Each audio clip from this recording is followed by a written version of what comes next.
자, 이제 코로나19 확진 소식 알아보겠습니다. 코로나19 신규 확진자가 13만 명대로 크게 줄어든 가운데 사망자는 석 달여 만에 최고치를 기록했습니다. 특히 소아청소년 사망자 가운데 상당수가 백신을 한 번도 맞지 않은 걸로 나타났는데 그럴 만한 이유가 있었습니다. 취재기자와 함께 자세히 알아보겠습니다. 임종윤 기자 나왔습니다. 임 기자, 네. 일단은 코로나의 전반적인 상황부터 좀 알아보죠. 오늘 신규 확진자가 좀 많이 줄었습니다. 예. 어제도 말씀드렸습니다만 이틀 연속 18만 명대 이렇게 안팎으로 크게 늘었던 신규 확진자. 오늘 영시 기준으로는 13만 8,800여 명.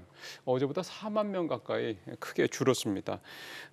휴가와 광복절 연휴가 끝난 이후에 검사를 받은 사람들이 한꺼번에 몰리면서 확진자 수가 지난 이틀 동안 크게 늘었었죠. 18만 명 안팎으로 크게 늘었던 게 다시 이제 검사자 수 자체가 좀 정상 수준으로 돌아오면서 이제 확진자도 이렇게 한꺼번에 역시 4만 명 가까이 줄어들었다. 이런 해석을 좀 해볼 수가 있겠습니다. 예. 표에서 보신 것처럼 위중증 환자 사망자도 각각 22명씩 늘었습니다.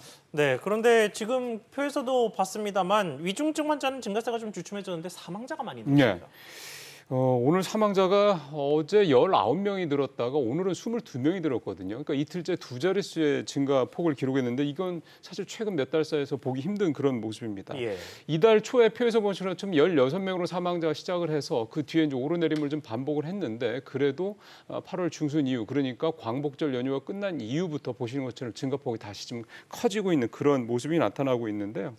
정부가 이달 말에 20만 명 안팎에서 정점을 찍을 것이다라고 예상을 하면서 사망자는 하루 최대 140명까지 나올 수 있다 이렇게 예상을 하긴 했거든요. 아직 거기와는 좀 차이가 있긴 한데 이렇게 계속 늘어난다고 그러면 140명도 뭐 얼마든지 도달할 수 있는 그런 수치라고 이제 전문가들은 보고 있습니다. 네, 물론 전체적인 수치로는 사망자 중에서도 고령자이신 그렇죠. 분들이 꽤 많기는 합니다만 대부분 많습니다. 네, 소아청소년의 사망도 왕왕 있더라고요. 네. 조금 더 안타까운 사망일 수밖에 없는 상황인데 통계를 보니까 소아청소년의 백신 접종률이 꽤 낮은 것 같더라고요. 이게 예. 사망이랑 분명히 연관이 좀 있기는 할 텐데 그렇습니다. 접종률이 이렇게 낮은 이유가 있습니까? 예.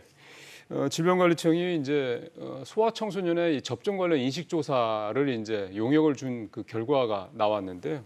어린 자녀를 둔 부모일수록 이 백신 접종에 대해서 상당히 좀 부정적인 그런 결론이 좀 나왔습니다. 예. 표를 하나 준비를 했는데 보시면은요, 0세부터 해서 이제 1세, 2세, 만 5세 미만, 그다음에 그 이상 이렇게 좀 나눠져 있는데.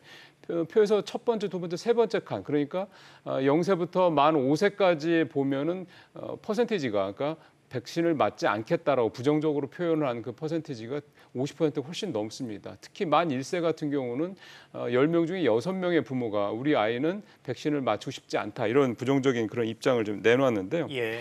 아무래도 코로나로 사망한 소아청소년들의 상당수가 미접종이었다는 조사가 나왔음에도 불구하고 계속되는 얘기입니다만 백신 접종에 대한 이 부작용에 대한 우려, 특히 이제 어린 자녀일수록 부모들의 걱정이 많다 보니까 이렇게 백신 접종 자체에 대해서 좀 부정적으로 보고 있는 그런 상황이 됐다. 이렇게 좀 당국은 설명을 좀 하고 있습니다.